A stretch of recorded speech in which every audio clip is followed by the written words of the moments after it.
Chapter का name क्या है? Parliament and the making of laws. ठीक है। इस चैप्टर में है क्या? सबसे पहले हमें ये देखना है, वाई शुड पीपल डिसाइड, कि हमें लोगों को डिसाइड क्यों करना चाहिए। मतलब चैप्टर का नाम पहले देखो कि पार्लियामेंट और उसकी लॉ, कि पार्लियामेंट और लॉ कैसे बनाई जाती है, पार्लियामेंट के द्वारा कैसे लॉ बनाई जाती है। ठीक, तो आखिर क्यों लोग डिसाइड करते हैं, why should people decide.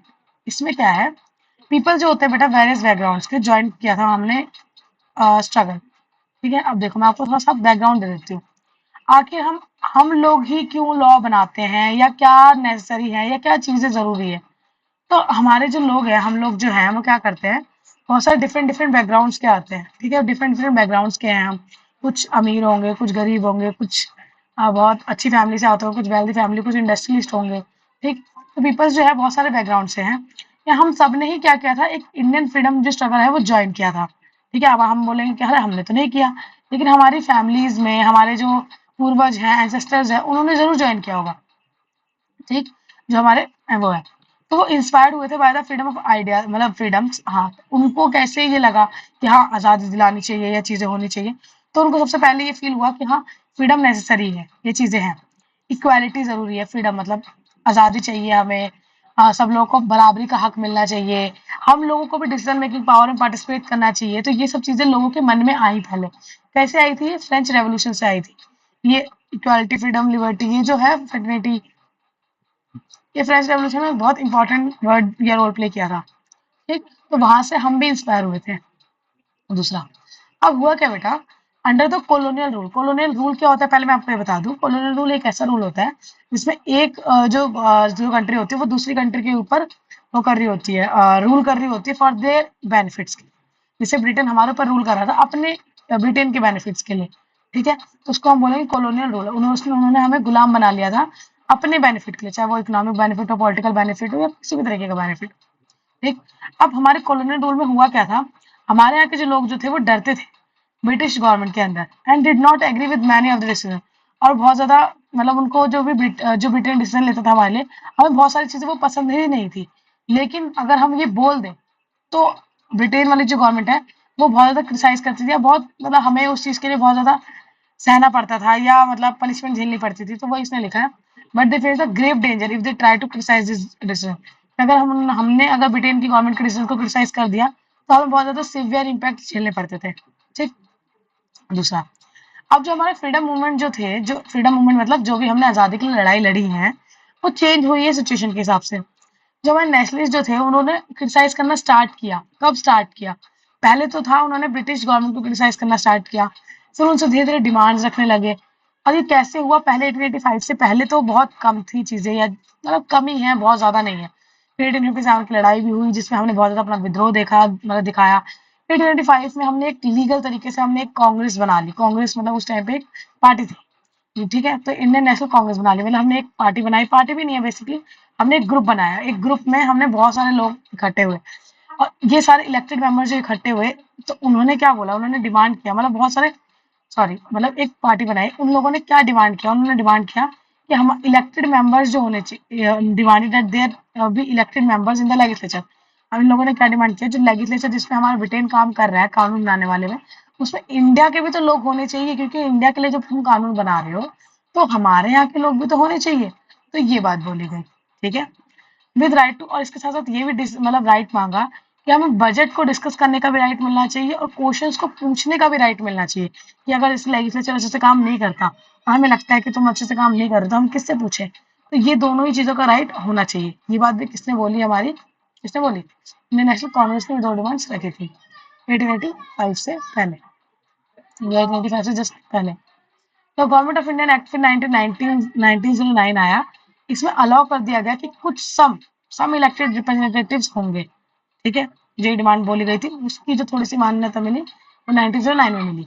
Well this early legislature under the British government were in response of the growing demands of the nationalist. क्योंकि जो डिमांड थी वो बहुत ज्यादा बढ़ रही थी, इसलिए इन लोगों ने थोड़ी सी डिमांड मान ली। But they did not allow for the adult to vote. लेकिन जो अडल्ट थे उनको वोट देने का अधिकार नहीं दिया गया, ना ही nor could people participate in the decision making. ना ही उन्हें जो डिसीजन मेकिंग जो पावर होती है उसमें पार्टिसिपेट करने की पावर दी गई। ठीक है, ये चीज थी। अब हुआ क्या बेटा, पीपल और उनकी रिप्रेजेंटेटिव्स कैसे आए, क्या है, देखो अब डेमोक्रेसी में कैसे हम पहुंचे, क्या चीजें थी, तो ये सब चीजें भी हमें देखनी है। इसमें हुआ क्या कि डिजायर, अप्रूवल और जो पार्टिसिपेशन होता है लोगों का, वो जो होता है, ये तीनों ही चीज हमारी इंपॉर्टेंट होती है डेमोक्रेसी में, क्योंकि हमने डिजायर भी किया, हमें अप्रूवल मिला और फिर हमारा पार्टिसिपेशन हुआ हमारा पीपल का। तो ये कैसे हुआ, ये जब हमने जो डिसीजन लिया गया, जिसने क्रिएट किया एक डेमोक्रेटिक गवर्नमेंट और डिसाइड किया हमारी फंक्शनिंग के बारे में। ठीक है, पीपल जो होते हैं, जो इलेक्ट होते हैं, इलेक्ट करते हैं रिप्रेजेंटेटिव। जैसे होता क्या है, इंडिया के अंदर हम सारे लोग हैं, ठीक है, लेकिन जो भी 18+ लोग हैं वो क्या करते हैं, वो इलेक्ट करते हैं अपने रिप्रेजेंटेटिव्स को। तो बहुत सारे लोग हैं, वो क्या करते हैं, इलेक्ट करते हैं अपने रिप्रेजेंटेटिव्स को। ठीक, पार्लियामेंट जो है which is made up of all representatives together. ठीक, अब पार्लियामेंट जो है वो मेडअप होते हैं, हम made up of the representative together.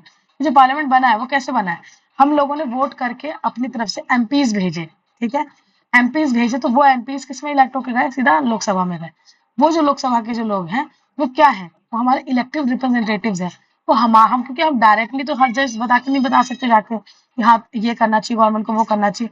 तो हमने क्या किया, हमने उन लोगों को भेजा है अपनी तरफ से कि वो लोग हमारी बातें कहेंगे अपने पार्लियामेंट में जाके। ठीक, तो वही है कि पार्लियामेंट जो है which is the made up of all representative together, वो करते क्या है, कंट्रोल करते हैं, गाइड द गवर्नमेंट।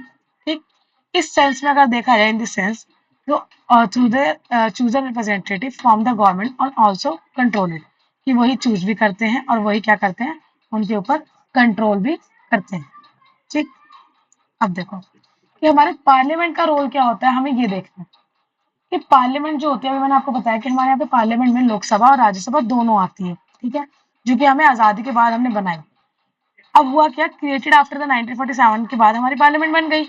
अब जो इंडियन पार्लियामेंट थी वो क्या है, वो एक एक्सप्रेशन ऑफ फेथ है that the people of India have in principles of democracy, की जो हमारे यहाँ के लोग हैं उसमें क्या है, प्रिंसिपल्स ऑफ डेमोक्रेसी है। इसमें क्या होता है, इसका मतलब कि हमारे यहाँ के लोगों को डेमोक्रेसी या पार्लियामेंट में फेथ है। पार्टिसिपेशन है by the people in the democracy process and government by consent. Parliament जो होती है our system has a immense power, उनके पास इमेंस पावर है because it is a representative of the people, कि हमारे यहाँ की पार्लियामेंट के पास इमेंस पावर है। ज्यादा पावर क्यों है, क्योंकि उनको चुन के भेजा गया है।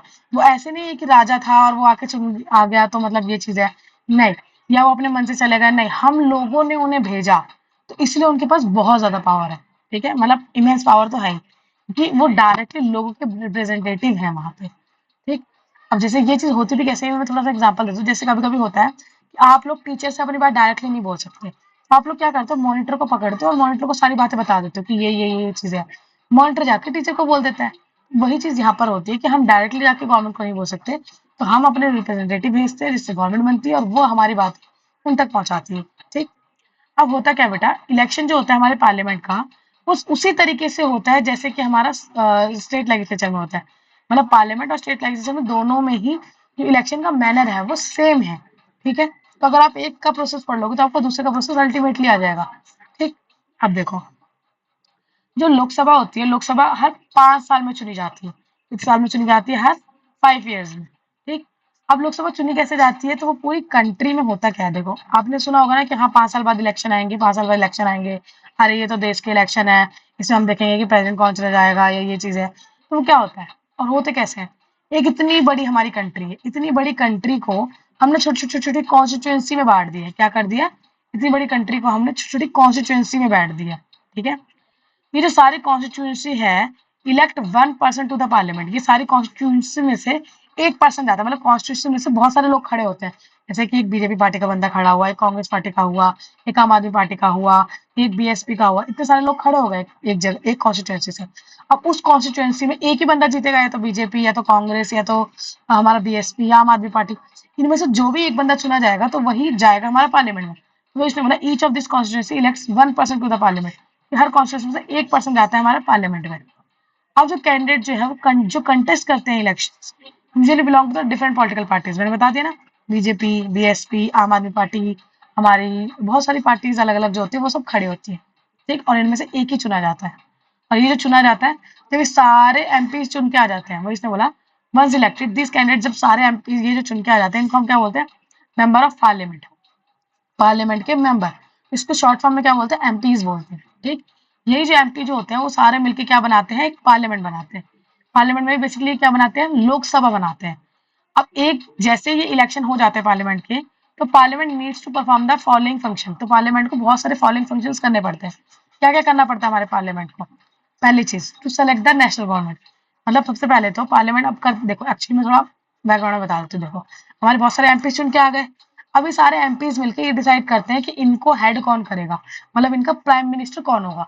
तो ये लोग अपने आपस में से ही एक प्राइम मिनिस्टर के तौर पे चुन लेते हैं। ठीक है, चुनते हैं, कोई इलेक्शन नहीं होता, ये लोग आपस में मिल बैठ के एमपीज अपने एक प्राइम मिनिस्टर को चुन लेते हैं। ठीक, अब क्या होता है, parliament of the India consist of the president, कि हमारे पार्लियामेंट में क्या होता है, प्रेसिडेंट होती है, राज्यसभा होती है, लोकसभा होती है, मैंने आपको बताया। आफ्टर द लोकसभा के इलेक्शन के बाद एक प्रॉपरली लिस्ट बनाई जाती है जिसमें बताया जाता है कि कितने एमपी जो हैं कितनी पार्टीज को बिलोंग कर रहे हैं।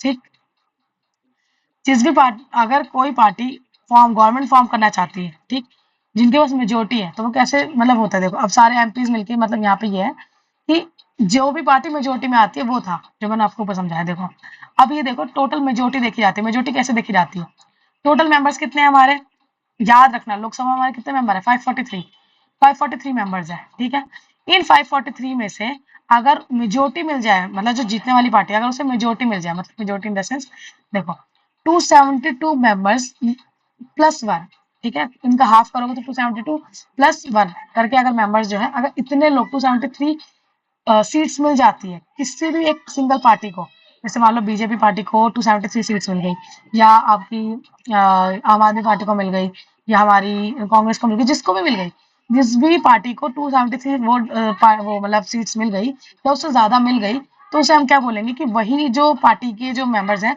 वो गवर्नमेंट फॉर्म करेंगे। और वो फॉर्म कैसे करेंगे गवर्नमेंट, वो डायरेक्टली पहले अपने अपने अपने में से ही एक प्राइम मिनिस्टर चुन लेते हैं। ठीक है, और फिर प्राइम मिनिस्टर जो होता है वो अदर मिनिस्टर चुनता है प्रेसिडेंट की हेल्प से, ऐसा होता है। इन केस अगर मान लो, जैसे ये तो नॉर्मल केस हो गया, लेकिन अब हमेशा जरूरत तो नहीं है कि 273 सीट्स मिल ही जाए हमारे इनको एमपीज को, मतलब 273 मिल ही जाए एक पार्टी को, एमपीज नहीं मतलब सॉरी पार्टी की, जरूरी नहीं है कि 273 सीट्स मिल जाए किसी एक सिंगल पार्टी को, ऐसा जरूरी नहीं है। जैसे इस साल के इलेक्शन जो हुए थे इस बार के, उसमें किसी सिंगल पार्टी को नहीं मिला था। तो जब सिंगल पार्टी को प्रॉपरली नहीं मिलता या चीजें नहीं होती, तो उसमें उस टाइम पे थोड़ी कोलिशन कर ली जाती है। कोलिशन मतलब क्या होता है, जैसे कि जो अपोजिशन, नहीं इसमें बताया नहीं है इसमें आपको, इसमें सिर्फ इतना बता रखा है कि जो नॉर्मली अगर इसने एक ही केस दे रखा है मेजोरिटी वाला, वो कोलिशन वाला इधर है शायद, वो केस इधर है। ठीक, ये चलो पहले इसका कंप्लीट कर लेते हैं कि जो अपोजिशन होती है, जैसे नॉर्मली इसको याद रखना कि हमारे पार्लियामेंट में प्रेसिडेंट होता है, राज्यसभा, लोकसभा, ये सब लोगों मिला के क्या बनाते हैं, हमारी एक पार्लियामेंट बनाते हैं। जब इलेक्शन हो जाते हैं तो एक पूरी लिस्ट बनाई जाती है जिसमें सारे एमपीज के नाम लिखे होते हैं। जिस भी पॉलिटिकल पार्टी में से, जिस भी पॉलिटिकल पार्टी को 543 सीट्स में से 272 प्लस 1 सीट्स मिल जाती हैं, वो अपनी मेजोरिटी पार्टी, वो अपनी सरकार बनाता है। और जो भी पार्टीज उसमें कम होती है अपोजिशन में, मतलब जो भी पार्टी कम होती है, जो जिसको इतनी सीट्स नहीं मिली, ठीक है, वो फॉर्म होती है by the political party that are not part of the majority party या कोलिशन फॉर्म। वो क्या करती है, एक वो होती है, मतलब मेजोरिटी पार्टी की जो नहीं होती वो अपोजिशन पार्टी की होती है। ठीक, और इनमें से भी जैसे आप मान लो एग्जाम्पल, मान लो बीजेपी को मिल गई 273 सीट्स, ठीक, तो वो तो हो गई हमारी मेजोरिटी पार्टी। अब जो बाकी सारी मेंबर्स है, जैसे कि हमारी आम आदमी पार्टी है, ये इनको मिल गई, किसी को मतलब 100 सीट मिल गई, किसी को 50 मिल गई, किसी को 20 मिल गई, ऐसे ऐसे करके मिल गई। तो इनमें से भी जिसको सबसे ज्यादा मिली होगी, जैसे कि अगर आम आदमी पार्टी को 100 सीट्स मिल गई है, तो 100 सीट्स जो होंगी आम आदमी पार्टी को मिली है, जो सेकंड हाईएस्ट है, जो सेकंड नंबर पे हाईएस्ट है, 273 के बाद सेकंड नंबर पे हाईएस्ट आम आदमी पार्टी है, जिसको 100 सीट्स मिली, तो उसे हम क्या बोलेंगे, उसे हम बोलेंगे अपोजिशन पार्टी। क्या बोलेंगे उसे हम, अपोजिशन पार्टी। देखो एक member, one of the most important function क्या होता है हमारे लोकसभा का, अब जैसे ही लोकसभा चुन के आ गई, ठीक, पहले इलेक्शन हुए, इलेक्शन के बाद लिस्ट बनी, लिस्ट के बाद इलेक्शन हुए, इलेक्शन में लिस्ट बनी, लिस्ट के बाद जो भी मेजोरिटी में आई उसको चुन लिया गया, जो सेकंड लार्जेस्ट थी उसको हमने अपोजिशन पार्टी बोल दिया। अब इसके बाद जैसे ही चुन ली गई पूरी लोकसभा, तो इसको is to select the executive, तो वो ये लोग क्या करते हैं, फिर वो एग्जीक्यूटिव को सेलेक्ट करते हैं।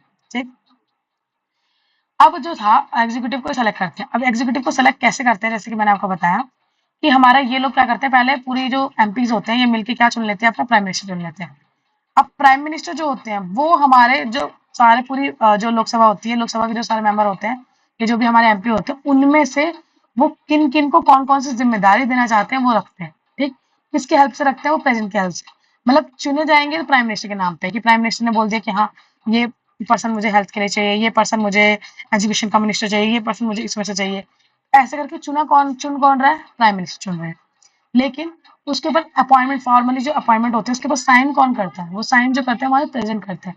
तो हम यही बोलते हैं कि prime minister with the help of president के थ्रू वो हमारे एग्जीक्यूटिव्स को चुनते हैं। और एग्जीक्यूटिव्स होते क्या है? मैंने आपको बताया था कि एग्जीक्यूटिव लास्ट चैप्टर में हमने पढ़ा था कि एग्जीक्यूटिव वो होते हैं जो लेजिस्लेचर जो कानून बनाता है उसको लागू करने में हेल्प करते हैं, ठीक। तो यहाँ पे यही लिखा है कि एग्जीक्यूटिव कौन होते हैं? Who work together to implement the laws made by the parliament, ठीक।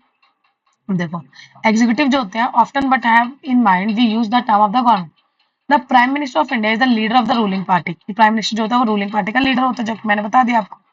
इन the Lok Sabha from the MPs में से हु बिलोंग टू हर पार्टी, जो भी उनकी पार्टी का होगा, जैसे प्राइम मिनिस्टर की अपनी पार्टी के जो बंदे होंगे उनमें से प्राइम मिनिस्टर क्या करेंगे? मिनिस्टर्स चूज करेंगे वर्क करने के लिए, ठीक है, किन इंपॉर्टेंट डिसीजन में वर्क करने के लिए, और उनको चार्ज देंगे। जैसे किसी को हेल्थ का चार्ज दे दिया, किसी को एजुकेशन का, किसी को फाइनेंस का, ठीक, किसी को एक्सटर्नल अफेयर्स का, किसी को होम मिनिस्टर, ठीक। जैसे होम मिनिस्टर हमारे अमित शाह हैं, ठीक। तो ऐसे करके अलग अलग जिम्मेदारी बांट देते हैं, ठीक। ये थी हमारी नॉर्मल फॉर्म की गवर्नमेंट। अब बेटा कभी कभी होता है, जो मैं आपको पोलिशन गवर्नमेंट बता रही थी, कभी कभी क्या होता है 273 वोट्स या सीट्स मिलना, वोट्स नहीं सॉरी सीट्स मिलना पॉसिबल नहीं होता किसी सिंगल पार्टी के हाथ में। अगर किसी सिंगल पार्टी को पूरी 273 सीट्स नहीं मिली, किसी को 150 मिली, किसी को हमारी 200 मिली, ऐसे करके अगर सीट्स मिल जाती हैं तो एक पार्ट सिंगल पार्टी ने तो गवर्नमेंट फॉर्म नहीं कर पाए, तो एक से ज्यादा पार्टी जब मिलके गवर्नमेंट फॉर्म करती है तो उसे हम बोलते हैं कोलिशन गवर्नमेंट, ठीक।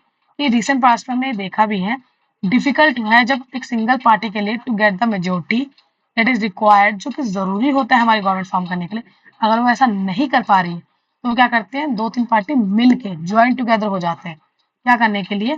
डिफरेंट पॉलिटिकल पार्टी मिल जाती है जो हमारी सिमिलर कंसर्न्स के होते हैं, और उन सब लोगों को मिलकर वो क्या करते हैं? हमारी कोलिशन गवर्नमेंट फॉर्म करते हैं, ठीक है। अब देखो हमारा जो राज्यसभा होता है वो प्राइमरली हमारे लिए प्राइमरली जो होता है वो हमारा रिप्रेजेंटेटिव होता है states of the India in the parliament. ये मैंने आपको लोकसभा का बता दिया अभी पहले कि वो लोकसभा तो डायरेक्टली चुनी जा रही थी, चीजें थी।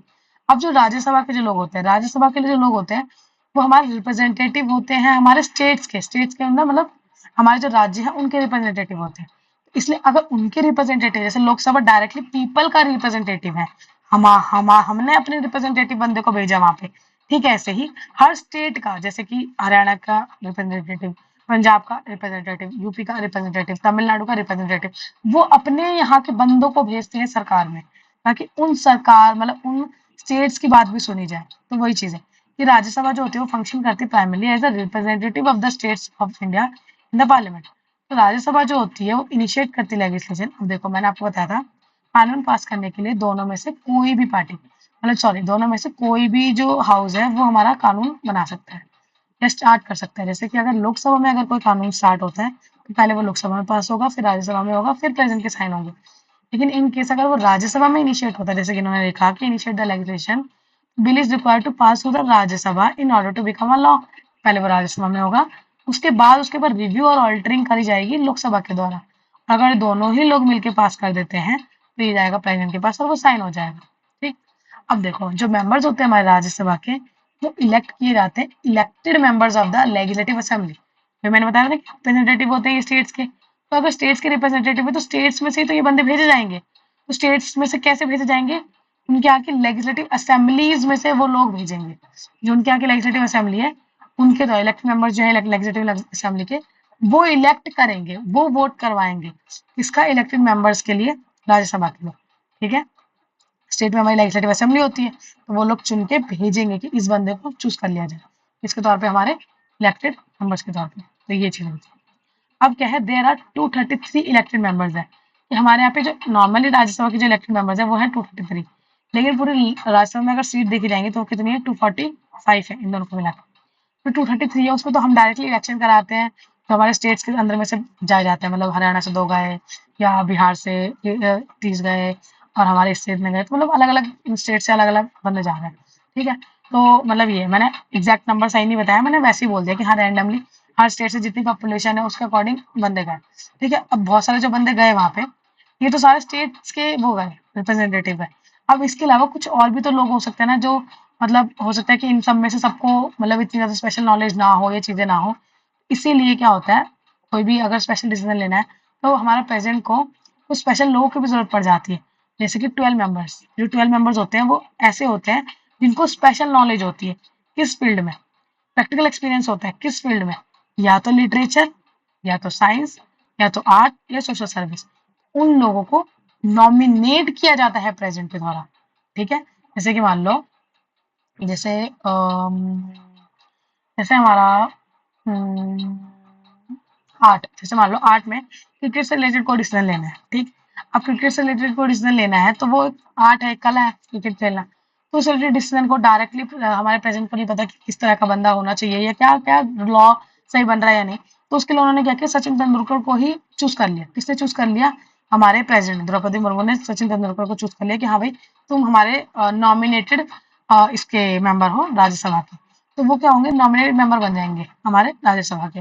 तो अब वो अगर कभी कोई कानून आता है जो हमारे क्रिकेट से रिलेटेड होता है या हमारे स्पोर्ट्स से रिलेटेड होता है, तो उसमें वो अपना पॉइंट ऑफ व्यू दे पाएंगे, उनकी बातें अच्छे से रखी जाएंगी, समझी जाएंगी। तो ये चीज़ है। ये जो 12 मेंबर्स होते हैं वो इसलिए होते हैं अगर कभी कोई कानून बनाए और उनमें इन लोगों की जरूरत पड़े, मतलब कुछ एक्स्ट्रा लोगों की, तो वो इन फील्ड के अलग से बंदों को भी चूज किया जाता है। तो इसलिए ये जो होते हैं वो डायरेक्टली नॉमिनेट किए जाते हैं, प्रेसिडेंट ही बता देते हैं कि ये बंदा चाहिए। ठीक, और इन सारे चारों फील्ड के होते हैं। कभी कभी बच्चों को ये चारों नाम जो होते हैं वो याद नहीं रहते, तो याद करने की ट्रिक है लाश। एल से लिटरेचर, ए से आर्ट, एस से साइंस और एस से सोशल साइंस। LASS। ठीक, समझ में आ गई? ये। अब देखो, कंट्रोल करने के लिए, गाइड करने के लिए और इन्फॉर्म करने के लिए गवर्नमेंट को क्या है, हमारे जो MP है, हमारे जो MP के पास है ना बहुत सारी इन्फॉर्मेशन होती है कि हमारी गवर्नमेंट जो होती है वो कैसे वर्किंग करेगी। ठीक, और ये बहुत ज़्यादा इंपॉर्टेंट भी होता है to with the parliament control the executive, कि पार्लियामेंट कैसे एग्जीक्यूटिव को कंट्रोल करे। पार्लियामेंट एग्जीक्यूटिव को कंट्रोल करती कैसे है? क्वेश्चन पूछ के। जैसे मान लो कानून बनाए हमारे लेजिस्लेचर ने, एग्जीक्यूटिव ने उसने लागू किया, मान लो लागू करने में कोई दिक्कत आती है, तो हमारे लेजिस्लेचर जो होते हैं वो पूछ सकते हैं कि भैया तुमने ये जो लागू किया है ये गलत तरीके से लागू कर दिया, ये इसमें ये दिक्कत है, ये कमियां हैं। तो वो पूछ सकते हैं क्वेश्चन के थ्रू कि ये शॉर्ट कमिंग्स हैं या ये मतलब सही नहीं है। And also comes to know the opinion of the people, और वो लोगों की ओपिनियन भी ले सकते हैं रिप्रेजेंटेटिव्स के थ्रू, MPs के थ्रू। ठीक, उस पर फिर हमारे जो हमारे एग्जीक्यूटिव होते हैं वो रिप्लाई करते हैं कि नहीं ये ऐसे था, या ये समस्या आई थी, ये प्रॉब्लम हो गई थी तो हमने ये नहीं कर पाए, ऐसी चीजें हुई, या मतलब जो भी एक्सप्लेनेशन जो है फिर हमारे एग्जीक्यूटिव को देना पड़ता है। ठीक, अब ये काम बेसिकली करता कौन है, तो ये जनरली अपोजिशन पार्टी के जो बंदे होते हैं वो ये काम सबसे ज्यादा करते हैं। अपोजिशन पार्टी जो होती है हमारी लोकसभा में होती है या राज्यसभा में, जो भी है, मतलब लोकसभा में ही मेनली। लोकसभा में जो हमारी अपोजिशन पार्टी होती है वो पूछती है, मतलब कि उनकी वो जो MP होते हैं जो अपोजिशन पार्टी के होते हैं, वो हमारी जो सरकार होती है उनके जो मंत्री होते हैं उनसे पूछते हैं कि आपने ये फंक्शन सही से नहीं करी, ये नहीं है, वो नहीं है, ताकि फिर एक चेक एंड बैलेंस बना रहे। अगर ये अपोजिशन पार्टी ना हो और वो पूछे ना, तो बेटा वो तो मनमर्जी करेंगे। एटलीस्ट कुछ पूछने के लिए तो होना चाहिए ना कि तुम इस काम सही नहीं कर रहे हो, क्यों नहीं कर रहे हो। जैसे अब हम लोग हैं, अगर मम्मी पापा आपको छूट देते पूरी, आप तो कुछ भी करोगे, कभी भी खेलोगे, कभी यहाँ चल जाओगे, वहां चल जाओगे, पढ़ाई से तो कोई लेना देना ही नहीं रहेगा। इसलिए आपके पेरेंट्स आपके ऊपर एक चेक एंड बैलेंस रखने के लिए आपसे पूछते हैं ना हमेशा कि हाँ बेटा ये पढ़ लो, ये कर लो, ऐसे कर लो, वैसे कर लो। तो एक चेक एंड बैलेंस रखते हैं। अगर आप कुछ भी नहीं करते या आपसे क्वेश्चन पूछते हैं, स्कूल क्यों नहीं गए थे, ट्यूशन क्यों नहीं गए, ये क्यों नहीं किया, वो क्यों नहीं किया, तो इसी तरीके से ये चीजें भी होती है। ठीक, यहाँ पे एक चेक एंड बैलेंस की चीजें कर जाती है। अब देखो, they highlight the drawback in the various policies and programmes of the government and mobilise the popular support for their own policies. ठीक, यही जो भी चीजें हैं गवर्नमेंट ऐसे देखती है, अगर कुछ भी गलत होता है तो उसके रिगार्डिंग क्वेश्चंस पूछे जाते हैं। अब देखो, जो हमारे गवर्नमेंट होती है उनको बहुत सारे वैल्यूएबल फीडबैक मिलते हैं। ठीक है, और इन फीडबैक्स के ऊपर ये जो भी मतलब जैसे आप क्वेश्चंस पूछेंगे तो कुछ सॉल्यूशंस भी होते हैं, फिर डिस्कस भी किया जाता है, चीजें भी होती हैं, तो सब आपस में लेके सॉर्ट आउट किया जाता है उसे। इन एडिशन होता क्या है, बहुत सारे मैटर्स ऐसे होते हैं जैसे कि फाइनेंस से रिलेटेड, जो पार्लियामेंट की अप्रूवल जो होती है उसमें बहुत ज़्यादा ज़रूरी होते हैं। पार्लियामेंट की approval is crucial for the government. तो ये एक सेवरल वेज में से एक तरीका है जिसमें पार्लियामेंट जो होता है कंट्रोल करती है, गाइड करती है और इन्फॉर्म करती है गवर्नमेंट को। ठीक, बहुत सारी फाइनेंशियल डिसीजन में पार्लियामेंट की हेल्प ली जाती है कि हाँ मनी बिल आता है, जिसमें मनी से रिलेटेड बहुत सारे फैसले लिए जाते हैं। ठीक, तो हमारे जो MPs होते हैं, MP जो होते हैं वो रिप्रेजेंटेटिव्स होते हैं पीपल के। इनका एक सेंट्रल रोल होता है कंट्रोल करने में, गाइड करने में, इन्फॉर्म करने में पार्लियामेंट को। और ये जो होता है की रिस्पेक्ट होता है हमारे फंक्शनिंग का ऑफ द इंडियन डेमोक्रेसी। हमारे एमपी जो होते हैं वो कंट्रोल करते हैं, गाइड करते हैं कि ऐसे करना है, ऐसे नहीं करना, इन्फॉर्म करते हैं पार्लियामेंट को कि ये काम होना चाहिए। ठीक, अब देखो हमारे नए कानून बनाए कैसे जाते हैं, पता है आप लोग, मैंने आपको बता दिया, Lok Sabha, Rajya Sabha, then president, Rajya Sabha, Lok Sabha, then president. ठीक, तो वैसे हमारे इंपॉर्टेंट लॉज जैसे समय के साथ जब लगता है कि हाँ इस तरह का कोई लॉ होना चाहिए, तो ऐसे हमारी पार्लियामेंट बनाती है उसे। तो बहुत सारे तरीके होते हैं which takes place and it is different groups in the society जो raise for the need of the particular law.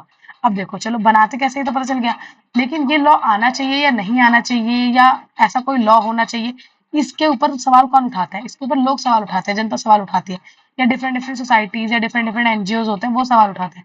जैसे एनिमल्स के ऊपर बहुत ज्यादा क्रुएलिटी बढ़ गई थी, लोगों ने या एनजीओ ने एक सवाल उठाया, एनिमल क्रुएलिटी लॉ बन के आ गया। एक औरतों के ऊपर बहुत ज्यादा जुल्म हो रहा था, तो हमारी वुमेन्स की जो वो है एनजीओ है या जो वुमेन्स अथॉरिटीज है, उन्होंने फिर फैसला लिया कि नहीं वुमेन्स के ऊपर भी कानून आना चाहिए, तो फिर डोमेस्टिक वायलेंस आया। ठीक, अब देखो जैसे कि मैं एक डोमेस्टिक वायलेंस वाला केस यहाँ पे एग्जाम्पल में दे रखा है। डोमेस्टिक वायलेंस होता क्या है? डोमेस्टिक वायलेंस मतलब होता है किसी भी तरीके की इंजरी, हार्म, अगर एक एडल्ट मेल जो होता है, जो कि उसका जनरली हस्बैंड होता है, अगर वो अपनी वाइफ के ऊपर करता है, वो इंजरी जो होती है वो किसी भी तरीके की हो सकती है। ठीक, चाहे उसने पीटा हो उन्हें या इमोशनली अब्यूज किया, बहुत बुरा भला कहा हो, ये अब्यूज ऑफ द वुमेन किसी भी तरीके का हो सकता है, बोलने वाला, सेक्सुअली भी हो सकता है, यहाँ तक कि इकोनॉमिकली भी हो सकता है कि पैसे छीन लिए हो, पैसे ना देता हो, तो ये इसी तीनों तरीके में से कोई भी तरीके का अब्यूज हो, तो इसके तहत एक प्रोटेक्शन दी गई है वुमेन्स को from the domestic violence act के तहत 2005 में जो आया था।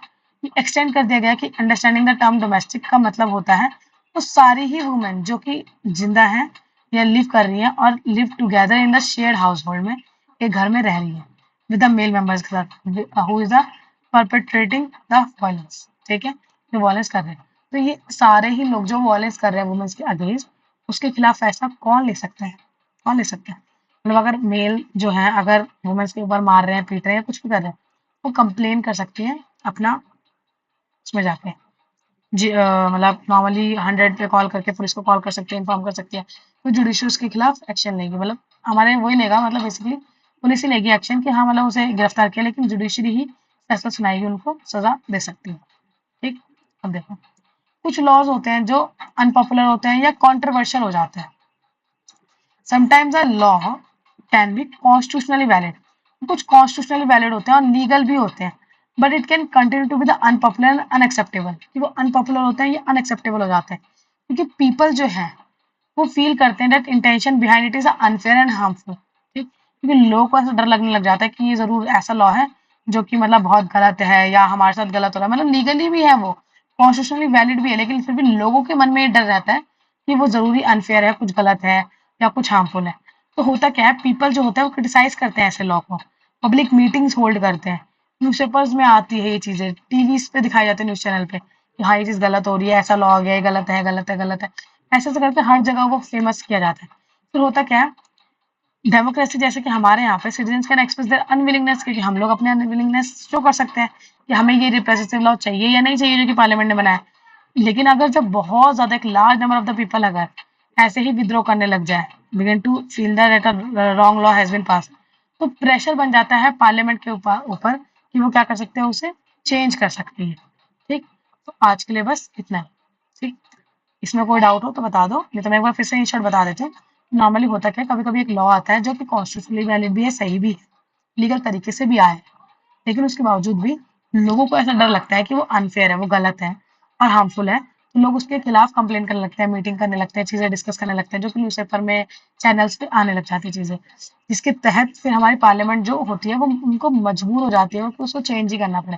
जैसे कि अभी एक फार्मर्स के लिए लॉज वगैरह आए थे, ठीक है, तो उसके ऊपर बहुत फार्मर को बिल्कुल पसंद नहीं आया, तो उन्होंने क्या किया, उन्होंने बहुत ज्यादा वो किया था, स्ट्राइक किया था, सत्याग्रह किया था एक तरह का। तो उसमें हुआ क्या, फिर पार्लियामेंट फोर्स हो गई कि उनको अपना लॉ वापस लेना पड़ा, जबकि वो कॉन्स्टिट्यूशन वैलिड भी था और लीगल भी था, लेकिन फिर भी उनको अपने लॉ वापस लेना पड़ा। ठीक, तो इसको हम बोलते हैं अनपॉपुलर और कॉन्ट्रोवर्शियल। आज के लिए बस इतना ही, बाकी हम नेक्स्ट करेंगे। ठीक, सब बच्चों को क्या करना है पता है ना, लाइक, शेयर, सब्सक्राइब। ठीक,